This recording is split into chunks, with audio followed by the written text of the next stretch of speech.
Your nerves are literally everywhere around here. We'll start from the most important ones, which are going through your spine and your brain.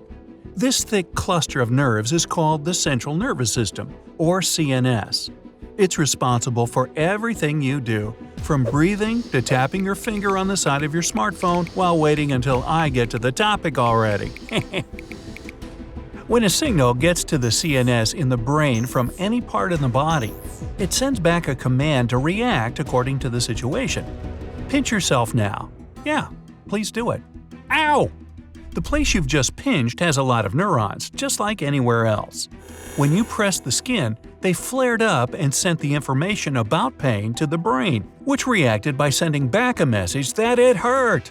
It all happened in less than a millisecond, but the signal traveled several feet there and back. Let's go to the spinal cord now and carry out a little experiment. On the count of 1, I'll sever the connections between the neurons here and you'll see what happens. Ready? 1. See? You've just become limp from your waist down and can't feel anything in your legs. It's because your CNS can't figure out where they are. Okay, restoring the connections now. Don't worry. This is why both your brain and spinal cord are naturally protected by bones, the skull and the vertebrae. Inside the spinal column, there's also cerebrospinal fluid, a liquid substance that protects the nerves, helps better conduct signals, and gets rid of waste.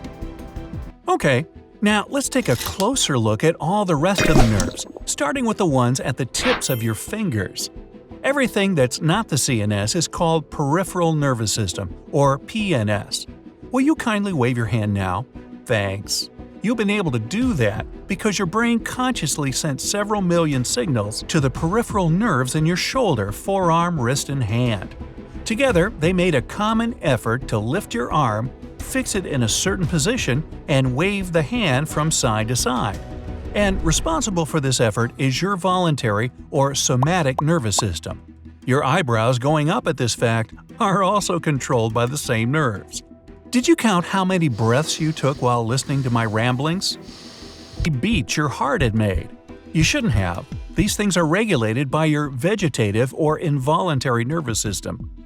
Your CNS sends signals to the periphery and tells your heart to beat, your respiratory system to let the air in and out, and even your bowels to digest the food you eat. Now, blow all the air out of your lungs and hold your breath for as long as you can. Okay, this will take some time, so fast forward to the point where you start wanting to breathe in. Letting the air out and holding your breath are your conscious actions, so it's you who tells your brain to send signals to the breathing organs.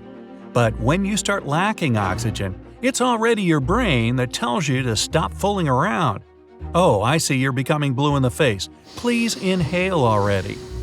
And now I'll do something you'll have to forgive me for. Ow! Sorry, you dropped the phone because I sent a little shock through it. The point is, you subconsciously let your phone go as soon as you felt the pain. When I asked you to pinch yourself, you activated your voluntary nervous system, so you expected the pain and could continue pinching if you wanted to. This shock came unexpectedly though, so your involuntary nervous system jolted in and made you move away from the threat ASAP. That said, your self-preservation instinct is something that's regulated by your nerves as well. Your body will try to save itself from harm even without your consent. Hey, what's that itch? You need to scratch it now. Ugh, thanks. Itching appears when there's something on or under your skin that doesn't belong there, like an insect or a bite it left.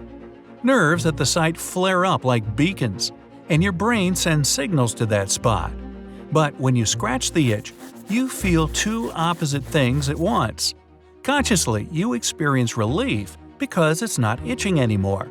On the subconscious level, though, your brain perceives scratching as pain and shifts your attention from the itch to the scratch instead. Basically, by scratching, you trick your brain into believing there are more important things to do than paying attention to the itch. Hey, is it me or is it a bit too hot here? Yeah, I see droplets of sweat on your forehead. When the outside temperature rises, your CNN reacts to the change. Billions of signals flash through your entire body. Sweat glands receive them in the blink of an eye and start working furiously. Sweat appears on your skin, cooling it down. I recommend going to the AC and turning it higher a bit, thank you. Hey, I said a bit, not all the way up. Ah, great, now you're shivering. Your brain is confused but is still working fast, reacting to the change of circumstances. Once again, it sends billions of signals to all the neurons in your muscles, telling them to start contracting as quickly as they can. By doing so, they create friction, and friction generates heat. Your heart starts beating faster too, by the way, pumping blood to your limbs to keep them from freezing. All this also makes you think sliding that counter up a notch is a good idea. On the topic of thinking, neurons are responsible for that too. For example, this is your first time watching this video. You can't possibly know what I'm going to do or say next. Maybe I'll do a barrel roll. Wah! Or just end the whole video abruptly. Boo! Your brain is only now creating the neural connections necessary for you to remember what's coming up next. This is why you're still bearing with me. You want to know. But as soon as you've watched it until the end, the interest is gone, no matter how fascinating I am. Your CNS has created enough connections between the neurons, and if you start over, they will tell you what to expect. Still, the pathways are very basic. A simple example. What did I say exactly 3 minutes and 5 seconds into the video? You can't remember, because your neural connections aren't strong enough yet to give such details. But the more times you watch, the stronger and more numerous they become, and after a number of attempts, you'll be able to repeat the whole text word for word. The same happens when you learn some new skill, like roller skating. At first, you can't move even a single foot. Your brain encounters an unusual task and is all ablaze with signals it's sending every which way.